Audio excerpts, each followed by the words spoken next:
The book of Asher, we're continuing on with chapter 60 through to 65. Chapter 60 covers Zephro, the son of Eliphaz, the son of Esau, who was taken captive by Joseph, where he buried his father, escapes from Egypt with all his men. Chapter 61, 62, and 63 covers petty wars and contentions of the nations of Africa and Zephro. Chapter 64 goes over Zephro leads a great army of Chittites, Edomites, and Ishmaelites against Egypt. And chapter 65 covers the elders of Egypt conspire with Pharaoh and cunningly bring Israel into bondage to them. Being afraid of their power, they afflicted them in order to lessen the number of the children of Israel. Let's get into it, chapter 60. And when the year came round, being the 72nd year from the Israelites going down to Egypt, after the death of Joseph, Zephro the son of Eliphaz, the son of Esau, fled from Egypt, he and his men, and they went away. And he came to Africa, which is Dinhabah, to Angeas, king of Africa, and Angeas received them with great honor, and he made Zephro the captain of his host. And Zephro found favor in the sight of Angeas and in the sight of his people, and Zephro was captain of the host to Angeas, king of Africa, for many years. And Zephro enticed Angeas, king of Africa, to collect all his army to go and fight with the Egyptians and with the sons of Jacob, and to avenge of them the cause of his brethren. But Angeas would not listen to Zephro to do this thing, for Angeas knew the strength of the sons of Jacob and what they had done to his army in their warfare with the children of Esau. And Zephro was in those days very great in the sight of Angeas and in the sight of all his people, and he continually enticed them to make war against Egypt, but they would not.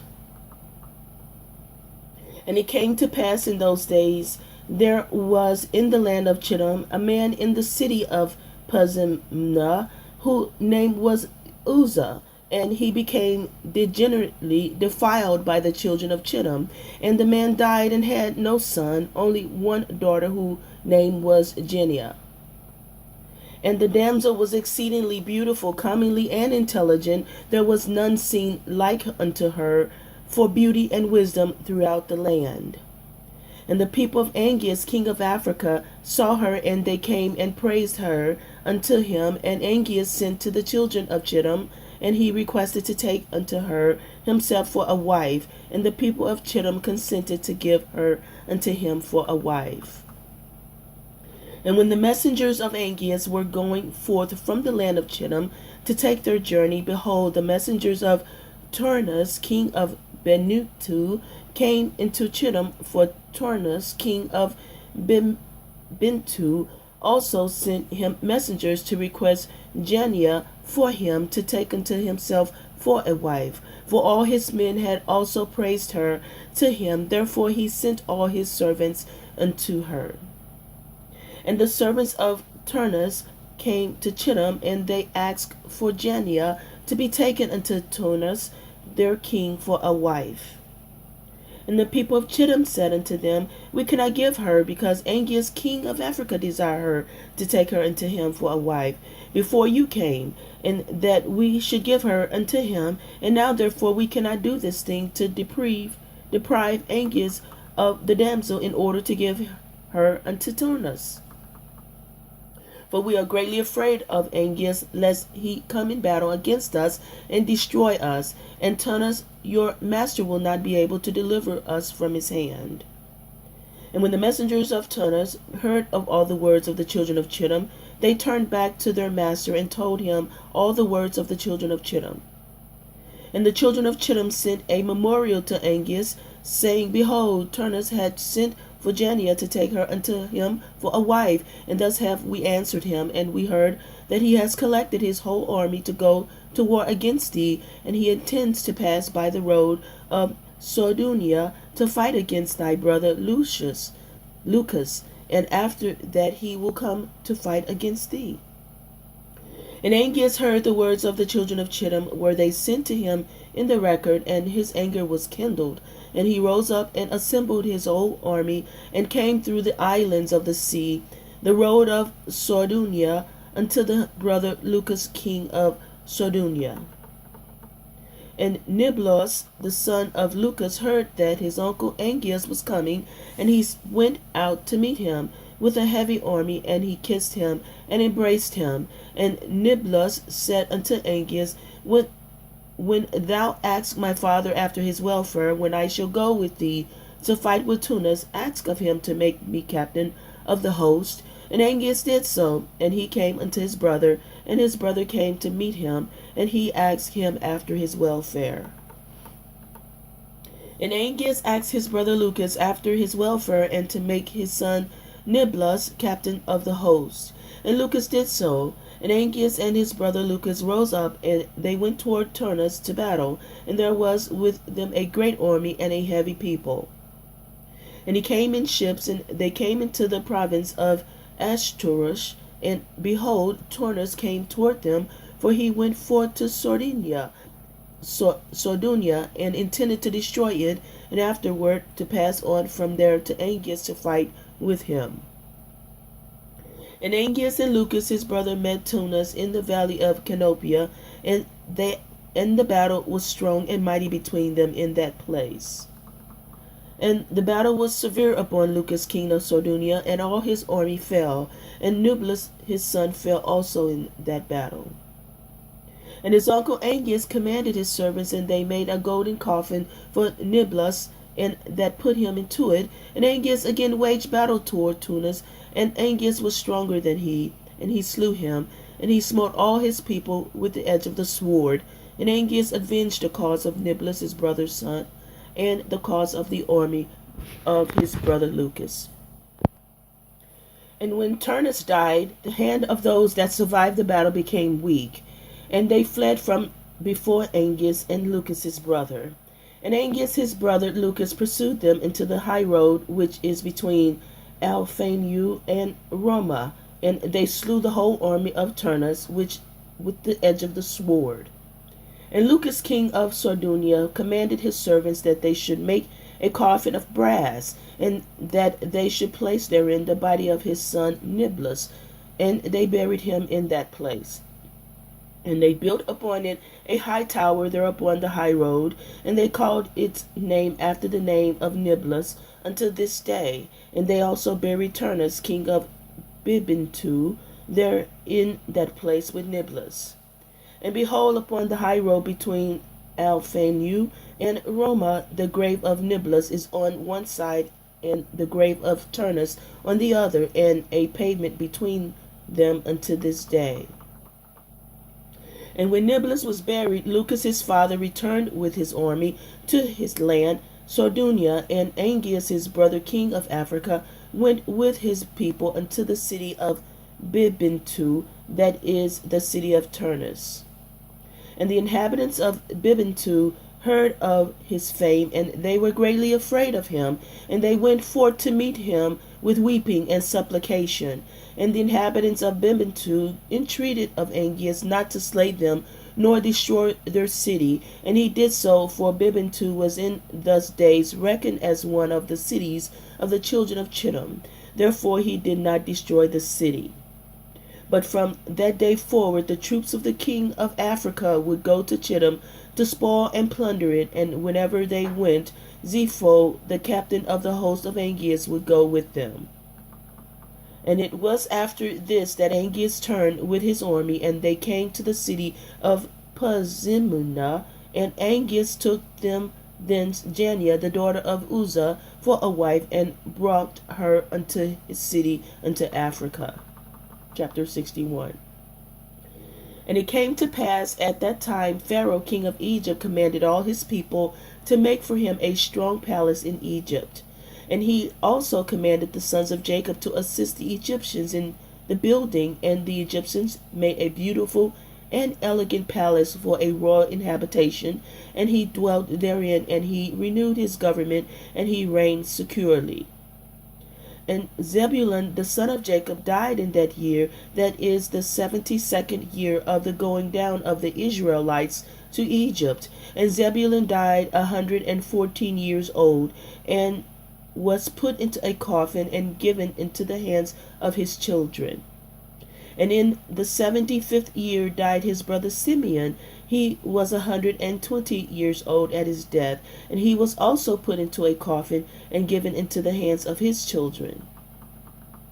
And Zepho the son of Eliphaz, the son of Esau, captain of the host, to Angeas king of Dinhabah, was still daily enticing Angeas to prepare for battle to fight with the sons of Jacob in Egypt. And Angeas was unwilling to do this thing, for his servants had related to him all the might of the sons of Jacob, what they had done unto them in their battle with the children of Esau. And Zepho was in those days daily enticing Angeas to fight with the sons of Jacob in those days. And after some time Angeas hearkened to the words of Zepho, and consented to him to fight with the sons of Jacob in Egypt. And Angeas got all his people in order, a people numerous as the sand which is upon the seashore, and he formed his resolution to go to Egypt to battle. And amongst the servants of Angeas was a youth 15 years old, Balaam, the son of Beor was his name, and the youth was very wise and understood the art of witchcraft. And Angeas said unto Balaam, Conjure for us, I pray thee, with the witchcraft, that we may know who will prevail in this battle to which we are now proceeding. And Balaam ordered that they should bring him wax, and he made thereof the likeness of chariots and horsemen, representing the army of Angeas and the army of Egypt. And he put them in the cunningly prepared waters that he had for that purpose. And he took his hand and boughs of myrtle trees, and he exercised his cunning, and he joined them over the water. And there appeared unto him in the water the resembling images of the host of Angeas, falling before the resembling images of the Egyptians and the sons of Jacob. And Balaam told this thing to Angeas, and Angeas despaired and did not arm himself to go down to Egypt to battle, and he remained in his city. And when Zepho the son of Eliphaz saw that Angeas despaired of going forth to battle with the Egyptians, Zepho fled from Angeas from Africa, and he went and came into Chittim. And all the people of Chittim received him with great honor, and they hired him to fight their battles. All the days of Zepho became exceedingly rich in those days, and the troops of the king of Africa still spread themselves in those days. And the children of Chittim assembled and went to Mount Cuptizia, on account of the troops of Angeas, king of Africa, who was advancing upon them. And it was one day that Zepho lost a young heifer, and he went to seek it, and he heard it lowing round about the mountain. And Zepho went, and he saw, and behold, there was a large cave at the bottom of the mountain, and there was a great stone there at the entrance of the cave. And Zepho split the stone, and he came into the cave, and he looked, and behold, a large animal was devouring the ox. From the middle upward it resembled a man, and from the middle downward it resembled an animal. And Zepho rose up against the animal, and slew it with his sword. And the inhabitants of Chittim heard of this thing, and they rejoiced exceedingly, and they said, What shall we do unto this man who has slain this animal that devour our cattle? And they all assembled to consecrate one day in the year to him, and they called the name thereof Zepho after his name. And they brought unto him drink offerings year after year on that day, and they brought unto him gifts. At that time Janiah, the daughter of Uzzah, wife of King Angeas, became ill, and her illness was heavily felt by Angeas and his officers. And Angeas said unto his wise men, What shall I do to Janiah, and how shall I heal her from her illness? And his wise men said unto him, Because the air of our country is not like the air of the land of Chittim, and our water is not like their water, therefore from this has the queen become ill. For through the change of air and water she became ill, and also because in her country she drank only the water which came from Perma, which her ancestors had brought up with bridges. And Angeas commanded his servants, and they brought unto him in vessels of the waters of Perma, belonging to Chittim, and they weighed those waters with all the waters of the land of Africa, and they found those waters lighter than the waters of Africa. And Angeas saw this thing, and he commanded all his officers to assemble the hewers of stone in thousands of tens of thousands, and they hewed stones without number. And the builders came, and they built an exceedingly strong bridge, and they conveyed the spring of water from the land of Chittim unto Africa, and those waters were for Jania the queen, and for all her concerns to drink from, and to bake, wash, and bathe therewith, and also to water therewith all seed from which food can be obtained, and all fruit of the ground. And the king commanded that they should bring of the soil of Chittim in large ships, and they also brought stones to build therewith. And the builders built palaces for Jania the queen, and the queen became healed of her illness. And at the revolution of the year, the troops of Africa continued coming to the land of Chittim to plunder as usual. And Zepho, son of Eliphaz, heard their report, and he gave orders concerning them, and he fought with them. And they fled before him, and he delivered the land of Chittim from them. And the children of Chittim saw the valor of Zepho, and the children of Chittim resolved, and they made Zepho king over them. And he became king over them, and whilst he reigned, they went to subdue the children of Tubal and all the surrounding islands. And their king Zepho went in their head, and they made war with Tubal and the islands, and they subdued them. And when they returned from the battle, they renewed his government for him, and they built for him a very large palace for his royal habitation and seat. And they made a large throne for him. And Zepho reigned over the whole land of Chittim and over the land of Atalia 50 years. Chapter 62. In the year being the 79th year of the Israelites going down to Egypt, died Reuben the son of Jacob in the land of Egypt. Reuben was 125 years old when he died, and they put him into a coffin, and he was given into the hands of his children. And in the 80th year died his brother Dan. He was 120 years at his death, and he was also put into a coffin and given into the hands of his children.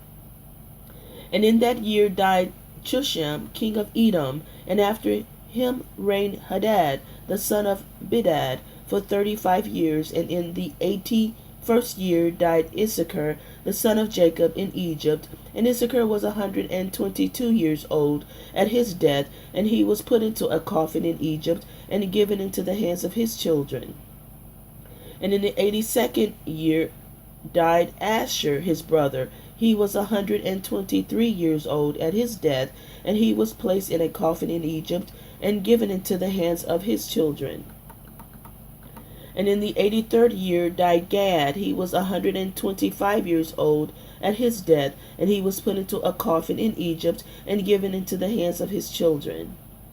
And it came to pass in the 84th year, that is the 50th year of the reign of Hadad, son of Bedad, king of Edom, that Hadad assembled all the children of Esau, and he got his whole army in readiness of about 400,000 men, and he directed his way to the land of Moab, and he went to fight with Moab, and to make them tributary to him. And the children of Moab heard this thing, and they were very much afraid, and they sent to the children of Midian to assist them in fighting with Hadad, son of Bedad, king of Edom. And Hadad came unto the land of Moab, and Moab and the children of Midian went out to meet him, and they placed themselves in battle array against him in the field of Moab. And Hadad fought with Moab, and there fell all the children of Moab and the children of Midian, many slain ones, about 200,000 men. And the battle was very severe upon Moab, and when the children of Moab saw that the battle was sore upon them, they weakened their hands and turned their backs and left the children of Midian to carry on the battle. And the children of Midian knew not the intentions of Moab, but they strengthened themselves in battle and fought with Hadad and all the host, and all Midian fell before him. And Hadad smote all Midian with a heavy smiting, and he slew them with the edge of the sword, and he left none remaining of those who came to assist Moab. And when all the children of Midian had perished in battle, and the children of Moab had escaped, Hadad made all Moab at that time tributary to him, and they became under his hand, and they gave a yearly tax as it was ordered, and Hadad turned and went back to his land. And at the revolution of the year, when the rest of the people of Midian that were in the land heard that all their brethren had fallen in battle with Hadad for the sake of Moab, because of the children of Moab had turned their backs in battle and left Midian to fight, then 5 of the princes of Midian resolved with the rest of their brethren who remained in their land to fight with Moab to avenge the cause of their brethren. And the children of Midian sent to all their brethren, the children of the east, and all their brethren, and all the children of Keturah came to assist Midian to fight with Moab. And the children of Moab heard this thing, and they were greatly afraid that all the children of the east had assembled together against them for battle, and they, the children of Moab, sent a memorial to the land of Edom, to Hadad the son of Bedad, saying, Come now unto us and assist us, and we will smite Midian, for they all assembled together and have come against us with all their brethren, the children of the east, to battle to avenge the cause of Midian that fell in battle. And Hadad son of Bedad, king of Edom, went forth with his whole army, and went to the land of Moab to fight with Midian. And Midian and the children of the east fought with Moab in the field of Moab, and the battle was very fierce between them. And Hadad smote all the children of Midian and the children of the east with the edge of the sword. And Hadad at that time delivered Moab from the hand of Midian, and those that remained of Midian and of the children of the east fled before Hadad and his army, and Hadad pursued them to their land, and smote them with a very heavy slaughter, and the slain fell in the road. And Hadad delivered Moab from the hand of Midian, for all the children of Midian had fallen by the edge of the sword. And Hadad turned and went back to his land. And from that day forth the children of Midian hated the children of Moab, because they had fallen in battle for their sake, and there was a great and mighty enmity, hatred between them all the days. And all that were found of Midian in the road of the land of Moab perished by the sword of Moab, and all that were found of Moab in the road of the land of Midian perished by the sword of Midian. Thus did Midian unto Moab, and Moab unto Midian for many days. And it came to pass at the time that Judah the son of Jacob died in Egypt, in the 86th year of Jacob's going down to Egypt. And Judah was 129 years old at his death. And they embalmed him and put him into a coffin, and he was given into the hands of his children. And in the 89th year died Naphtali. He was 132 years old, and he was put into a coffin and given into the hands of his children. And it came to pass in the 91st year of the Israelites going down to Egypt, that is, in the 30th year of the reign of Zepho, the son of Eliphaz, the son of Esau, over the children of Chittim, the children of Africa came upon the children of Chittim to plunder them as usual, but they had not come upon them for these 13 years. And they came to them in that year, and Zepho, the son of Eliphaz, went out to them with some of his men and smote them desperately. And the troops of Africa fled from before Zepho, and the slain fell before him.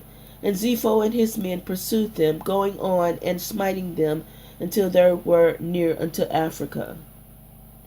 And Angeas king of Africa heard the thing which Zepho had done, and it vexed him exceedingly. And Angeas was afraid, and Zepho all the days. Chapter 63. And in the 93rd year died Levi the son of Jacob in Egypt, and Levi was 137 years old when he died, and they put him into a coffin, and he was given into the hands of his children. And it came to pass after the death of Levi, when all Egypt saw that the sons of Jacob the brethren of Joseph were dead, all the Egyptians began to afflict the children of Jacob, and to embitter their lives from that day until the day of their going forth from Egypt. And they took from their hands all the vineyards and fields which Joseph had given unto them, and all the eloquent houses in which the people of Israel lived, and all the fat of Egypt. The Egyptians took all from the sons of Jacob in those days. And the hand of all Egypt became more grievous in those days against the children of Israel, and the Egyptians injured the Israelites until the children of Israel were wearied of their lives on account of the Egyptians. And it came to pass in those days, in the 102nd year of Israel's going down to Egypt, that Pharaoh king of Egypt died, and Meloil his son reigned in his stead, and all the mighty men of Egypt and all their generations which knew Joseph and his brethren died in those days. And another generation rose up in their stead, which had not known the sons of Jacob and all the good which they had done to them, and all their might in Egypt.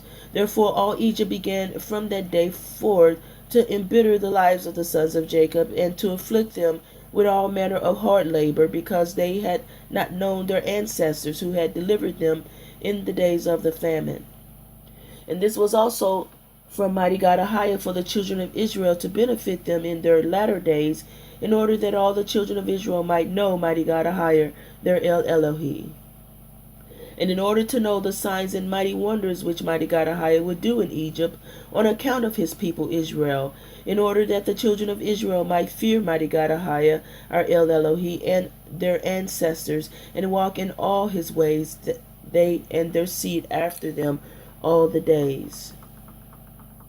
Meloil was 20 years old when he began to reign, and he reigned 94 years, and all Egypt called his name Pharaoh, after the name of his father, as it was their custom to do to every king who reigned over them in Egypt. At that time all the troops of Angeas king of Africa went forth to spread along the land of Chittim as usual for plunder. And Zepho the son of Eliphaz the son of Esau heard their report, and he went forth to meet them with his army, and he fought them there in the road. And Zepho smote the troops of the king of Africa with the edge of the sword, and left none remaining of them, and not even one returned to his master in Africa. And Angeas heard of this which Zepho the son of Eliphaz had done to all his troops, that he had destroyed them. And Angeas assembled all his troops, all the men of the land of Africa, a people numerous like the sand of the seashore. And Angeas sent to Lucas his brother, saying, Come to me with all thy men, and help me to smite Zepho and all the children of Chittim, who have destroyed my men. And Lucas came with his whole army, a very great force, to assist Angeas his brother, to fight with Zepho and the children of Chittim. And Zepho the children of Chittim heard this thing, and they were greatly afraid, and a great terror fell upon their hearts. And Zepho also sent a letter to the land of Edom, to Hadad the son of Bedad, king of Edom, and to all the children of Esau, saying, I have heard that Angeas king of Africa is coming to us with his brothers for battle against us, and we are greatly afraid of him, for his army is very great, particularly as he comes against us with his brother and his army likewise. Now therefore come up also up with me, and help me, and we will fight together against Angeas and his brother Lucas, and you will save us out of their hands. But if not, know you that we shall all die. And the children of Esau sent a letter to the children of Chittim, and to Zepho their king, saying, We cannot fight against Angeas and his people, for a covenant of peace has been between us these many years, for the days of Bela, the first king, and from the days of Joseph, the son of Jacob, king of Egypt, whom we fought on the other side of Jordan, when he buried his father. And when Zepho heard the words of his brethren, the children of Esau, he refrained from them, and Zepho was greatly afraid of Angeas. And Angeas and Lucas, his brother, arrayed all their forces, about 800,000 men, against the children of Chittim. And all the children of Chittim said unto Zepho, Pray for us to the God of thy ancestors, peradventure he may deliver us from the hand of Anges and his army, for we have heard that he is a great mighty God, and that he delivers all who trust in him. And Zepho heard their words, and Zepho sought mighty God Ahiah, and he said, O mighty God Ahiah of Abraham and of Isaac my ancestors, this day I know that thou art a true God, and all the gods of the nations are vain and useless. Remember now this day unto me thy covenant with Abraham our father, which our ancestors related unto us, and do graciously with me this day for the sake of Abraham and Isaac our father, and save me and the children of Chittim from the hand of the king of Africa who comes against us for battle. And mighty God Ahiah hearkened unto the voice of Zepho, and he had regard for him on account of Abraham and Isaac. And mighty God Ahiah delivered Zepho and the children of Chittim from the hand of Anges and his people. And Zepho fought Angeas, king of Africa, and all his people on that day. And mighty God Ahiah gave all the people of Angeas into the hand of the children of Chittim. And the battle was very severe upon Angeas, and Zepho smote all the men of Angeas and Lucas his brother with the edge of the sword, and there fell from them until the evening all that day about 400,000 men. And when Angeas saw that all his men perished, he sent a letter to all the inhabitants of Africa to come to him, to assist him in the battle. And he wrote in the letter, saying, All who are found in Africa, let them come unto me, for 10 years old and upward. Let them all come unto me, and behold, if he come not, he shall die, and all that he has with his whole household the king will take. And all the rest of the inhabitants of Africa were terrified at the words of Angeas, and he there went out of the city about 300,000 men and boys from 10 years upward, and they came to Angeas. And at the end of 10 years, Angeas renewed the battle against Zepho and the children of Chittim, and the battle was very great and strong between them.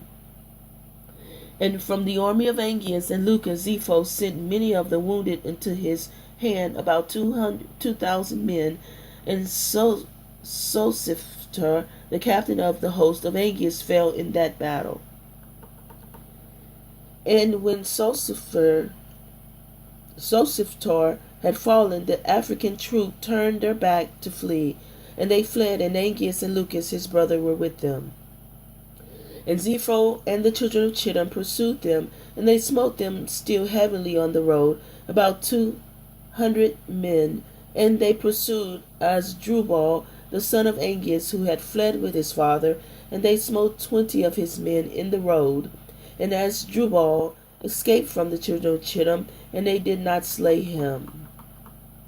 And Angeas and Lucas his brother fled with the rest of them, their men, and they escaped and came into Africa with terror and consternation. And Angeas feared all the days lest Zepho and the sons of Eliphaz should go to war with him. Chapter 64. And Balaam the son of Beor was at that time with Angeas in battle, and when he saw that Zepho prevailed over Angeas, he fled from there and came to Chittim. And Zepho and the children of Chittim received him with great honor, for Zepho knew Balaam's wisdom, and Zepho gave unto Balaam many gifts, and he remained with him. And when Zepho had returned from the war, he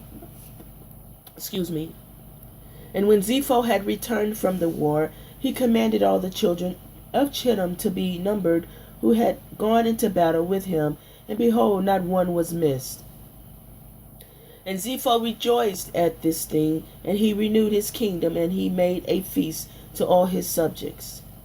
But Zepho remembered not mighty God Ahiah, and considered not that mighty God Ahiah had helped him in battle, and that he had delivered him and his people from the hand of the king of Africa, but still walked in the ways of the children of Chittim and the wicked children of Esau, to serve other gods, which his brethren the children of Esau had taught him. It is therefore said, from wicked goes forth wickedness.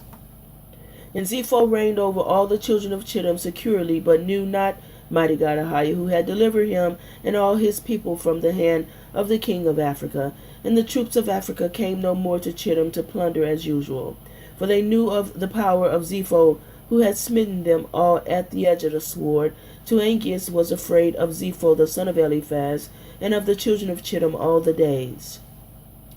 And At that time, when Zepho had returned from the war, and when Zepho had seen how he prevailed over all the people of Africa, and had smitten them in battle at the edge of the sword, then Zepho advised with the children of Chittim to go to Egypt to fight with the sons of Jacob and with Pharaoh's king of Egypt. For Zepho heard that the mighty men of Egypt were dead, that Joseph and his brethren, the sons of Jacob, were dead, and that all their children, the children of Israel, remained in Egypt. And Zepho considered to go to fight against them all Egypt, to avenge the cause of his brethren, the children of Esau, whom Joseph with the brethren in all Egypt had smitten in the land of Canaan, when they went up to bury Jacob in Hebron. And Zepho sent messengers to Hadad, son of Bedad, king of Edom, and to all his brethren, the children of Esau, saying, Did you not say that you would not fight against the king of Africa, for he is a member of your covenant? Behold, I fought with him, and smote him and all his people. Now therefore I have resolved to fight against Egypt and the children of Jacob, who are there, and I will be revenged of them for what Joseph his brother and ancestor did to us in the land of Canaan, and when they went up to bury their father in Hebron. Now then, if you are willing to come to me to assist me in fighting against them and Egypt, then shall we avenge the cause of our brethren. And the children of Esau hearkened to the words of Zepho, and the children of Esau gathered themselves together, a very great people, and they went to assist Zepho and the children of Chittim in battle. And Zepho sent to all the children of the east and to all the children of Ishmael with words like unto these, and they gathered themselves and came to the assistance of Zepho and the children of Chittim in the war upon Egypt. And all these kings, the king of Edom with the children of the east, and all the children of Ishmael, and Zepho the king of Chittim, went forth and arrayed all their host in Hebron. And the camp was very heavy, extending in length a distance of 3 days' journey, a people numerous as the sand upon the seashore, which cannot be counted. And all these kings and their hosts went down and came against all Egypt in battle, and encamped together in the valley of Pathros. And all Egypt heard their report, and they also gathered themselves together, all the people of the land of Egypt, and all the cities belonging to Egypt, about 300,000 men. And the men of Egypt sent also to the children of Israel, who were in those days in the land of Goshen, to come to them in order to go and fight with the kings. And the men of Israel assembled and were about 150 men, and they went into battle to assist the Egyptians. And the men of Israel and of Egypt went forth about 300,000 men and 150 men, and they went toward these kings to battle, and they placed themselves from without the land of Goshen opposite Pathros. And the Egyptians believed not in Israel to go with them in their camps together for battle. For all the Egyptians said, Perhaps the children of Israel will deliver us into the hand of the children of Esau and Ishmael, for they are their brethren. And all the Egyptians said unto the children of Israel, Remain you here together in your stand, and we will go and fight against the children of Esau and Ishmael. And if these kings should prevail over us, then come you all together upon them, and assist us. And the children of Israel did so. And Zepho the son of Eliphaz, the son of Esau, king of Chittim, and Hadad the son of Bedad, king of Edom, and all their camp, and all the children of the east, and the children of Ishmael, a people numerous as sand, encamped together in the valley of Pathros, opposite of Tachpanhes. And Balaam the son of Beor the Syrian was there in the camp of Zepho, for he came with the children of Chittim to battle. And Balaam was a man highly honored in the eyes of Zepho and his men. And Zepho said unto Balaam, Try by divination for us, that we may know who will prevail in the battle, we or the Egyptians. And Balaam rose up and tried the art of divination, and he was skillful in the knowledge of it, but he was confused, and the work was destroyed in his hand. And he tried it again, but it did not succeed, and Balaam despaired of it, and left it, and did not complete it, for this was from mighty God Ahiah in order to cause Zepho and his people to fall into the hands of the children of Israel, who had trusted in their mighty God Ahiah, their Elohim, of their ancestors in their war. And Zepho and Hadad put their forces in battle array, and all the Egyptians went along against them, about 300,000 men, and not one man of Israel was with them. And all the Egyptians fought with these kings opposite Pathros and Tachpanches, and the battles were severe against the Egyptians.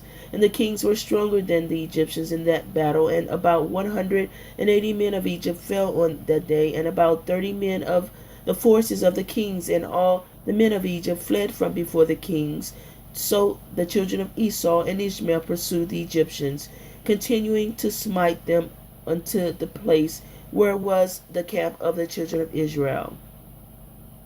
And all the Egyptians cried unto the children of Israel, saying, Hasten to us, and assist us, and save us from the hand of Esau, Ishmael, and the children of Chittim. And the 150 men of the children of Israel ran from their stations to the camp of these kings, and the children of Israel cried unto mighty God Ahiah, their Elohim, to deliver them. And mighty God Ahiah hearkened to Israel, and mighty God Ahiah gave all the men of the king into their hand, and the children of Israel fought against these kings, and the children of Israel smote about 4,000 of the king's men. And mighty God Ahiah threw a great consternation in the camp of the kings, so that their fear of the children of Israel fell upon them. And all the host of the kings fled from before the children of Israel, and the children of Israel pursued them continually to smite them unto the borders of the land of Cush. And the children of Israel slew of them in the road yet 2,000 men, and of the children of Israel not one fell. And when the Egyptians saw that the children of Israel had fought with such few men with the kings, and that the battle was so very severe against them, all the Egyptians were greatly afraid of their lives on account of the strong battle, and all the Egypt fled, every man hiding himself from the array forces, and they hid themselves in the road, and they left the Israelites to fight. And the children of Israel inflicted a terrible blow upon the king's men, and they returned from them after they had driven them to the border of the land of Cush. And all Israel knew the thing which the men of Egypt had done to them, and they had fled from them in battle, and had left them to fight alone. So the children of Israel also acted with cunning, and as the children of Israel returned from battle, they found some of the Egyptians in the road, and smote them there. And whilst they slew them, they said unto them these words, Wherefore did you go from us, and leave us, being a few people, to fight against these kings, who had a great people to smite us, that you might thereby deliver your own souls? And of some which the Israelites met on the road, the children of Israel spoke to each other, saying, Smite, smite, for he is an Ishmaelite, or an Edomite, or from the children of Chittim. And they stood over him and slew him, and they knew that he was an Egyptian. And the children of Israel did these things cunningly against the Egyptians, because they had deserted them in battle, and had fled upon them. And the children of Israel slew of the men of Egypt in the road in this manner about 200 men. And all the men of Egypt saw the evil which the children of Israel had done to them. So all Egypt feared greatly the children of Israel, for they had seen their great power, and that not one man of them had fallen. So all the children of Israel returned with joy on their road to Goshen, and the rest of Egypt returned each man to his place. Chapter 65, the last chapter for today. And it came to pass after these things that all the counselors of Pharaoh, king of Egypt, and all the elders of Egypt assembled and came before the king, and bowed down to the ground, and they sat before him. And the counselors and elders of Egypt spoke unto the king, saying, Behold, the people of the children of Israel is greater and mightier than we are, and thou knowest all the evil which they did to us in the road when we returned from battle. And thou hast also seen their strong power, for this power is unto them from their father. For but a few men stood up against a people numerous as the sand, and smote them at the edge of the sword, and of themselves not one have fallen, so that if they had been numerous, they would then have utterly destroyed them. Now therefore give us counsel what to do with them, until we gradually destroy them from amongst us, lest they become too numerous for us in the land. For if the children of Israel shall increase in the land, they will become an obstacle to us. And if any war should happen to take place, they with their great strength will join our enemy against us, and fight against us, destroy us from the land, and go away from it. So the king answered the elders of Egypt, and said unto them, This is the plan advised against Israel, from which we will not depart. Behold, in the land of Pithom and Rameses, city unfortified against battle, it behooves you and to us to build them and to fortify them. Now therefore go you also and act cunningly toward them, and proclaim a voice in Egypt and in Goshen at the command of the king, saying, All you men of Egypt, Goshen, Pathros, and all their inhabitants, the king has commanded us to build Pithom and Rameses, and to fortify them for battle. Who amongst you of all Egypt, of the children of Israel, and of all the inhabitants of the cities, are willing to build with us, shall each have his wages given to him daily at the king's order. So go you first, and do cunningly, and gather yourselves, and come to Pithom and Rameses to build. And whilst you are building, cause a proclamation of this kind to be made throughout Egypt every day at the command of the king. And when some of the children of Israel shall come to build with you, you shall give them their wages daily for a few days. And after they shall have built with you for their daily hire, drag yourselves away from them daily, one by one, in secret, and then you shall rise up and become their taskmasters and officers, and you shall leave them afterward to build without wages. And should they refuse, then force them with all your might to build. And if you do this, it will be well with us to strengthen our land against the children of Israel, for on account of their fatigue of the building and the work, the children of Israel will decrease, because you will deprive them from their wives day by day. And all the elders of Egypt heard the counsel of the king, and the counsel seemed good in their eyes, and in the eyes of the servants of Pharaoh, and in the eyes of all Egypt, and they did according to the word of the king. And all the servants went away from the king, and they caused a proclamation to be made in all Egypt, in Tachpanches, and in Goshen, and in all the cities which surrounded Egypt, saying, You have seen what the children of Esau and Ishmael did to us, who came to war against us and wished to destroy us. Now therefore the king commanded us to fortify the land, to build the cities Pithom and Rameses, and to fortify them for battle, if they should again come against us. Whosoever of you from all Egypt and from the children of Israel will come to build with us, he shall have his daily wages given by the king, as his command is unto us. And when Egypt and all the children of Israel heard of all the servants of Pharaoh had spoken, there came from the Egyptians and the children of Israel to build with the servants of Pharaoh Pithom and Rameses. But none of the children of Levi came with their brethren to build. And all the servants of Pharaoh and his princes came at first with deceit to build with all Israel as daily hire laborers, and they gave to Israel their daily hire at the beginning. And the servants of Pharaoh built with all Israel, and were employed in that work with Israel for a month. At the end of the month, all the servants of Pharaoh began to withdraw secretly from the people of Israel daily. And Israel went on with the work at that time, but they then received their daily hire, because some of the men of Egypt were yet carrying on the work with Israel at the time. Therefore the Egyptians gave Israel their hire in those days, in order that they, the Egyptians, their fellow workmen, might also take the pay for their labor. And at the end of a year and 4 months, all the Egyptians had withdrawn from the children of Israel, so that the children of Israel were left alone, engaged in the work. And after all the Egyptians had withdrawn from the children of Israel, they returned and became oppressors and officers over them.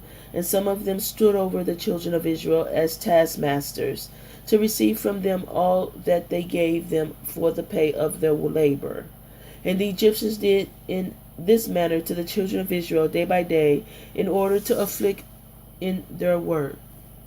And all the children of Israel were alone engaged in labor, and the Egyptians refrained from giving any pay to the children of Israel from that time forward. And when some of the men of Israel refused to work on account of the wages not being given to them, then the exactors and the servants of Pharaoh oppressed them and smote them with heavy blows, and made them return by force to labor with their brethren. Thus did all the Egyptians unto the children of Israel all the days. And all the children of Israel were greatly afraid of the Egyptians in this manner, and all the children of Israel returned and worked alone without pay. And the children of Israel built Pithom and Ramesses, and all the children of Israel did the work, some making bricks and some building. And the children of Israel built and fortified all the land of Egypt and its walls. And the children of Israel were engaged in work for many years, until the time came when mighty God Ahai remembered them and brought them out of Egypt. But the children of Levi were not employed in the work with their brethren of Israel, from the beginning until the day of their going forth from Egypt. For all the children of Levi knew that the Egyptians had spoken all these words with deceit to the Israelites. Therefore the children of Levi refrained from approaching to the work with their brethren. And the Egyptians did not direct their attention to make the children of Levi work afterwards, since they had not been with their brethren at the beginning. Therefore the Egyptians left them alone. And the hands of the men of Egypt were directed with continued severity against the children of Israel in that work, and the Egyptians made the children of Israel work with rigor. And the Egyptians embittered the lives of the children of Israel with hard work in mortar and bricks, and also in matter of work in the field. And the children of Israel called Milor, the king of Egypt, Miror, king of Egypt, because in his days the Egyptians had embittered their lives with a manner of work. And all the work wherein the Egyptians made the children of Israel labor, they exacted with rigor, in order to afflict the children of Israel. But the more they afflicted them, the more they increased and grew. The children and the Egyptians were grieved because of the children of Israel. And we're going to stop at that today. Thank you for listening.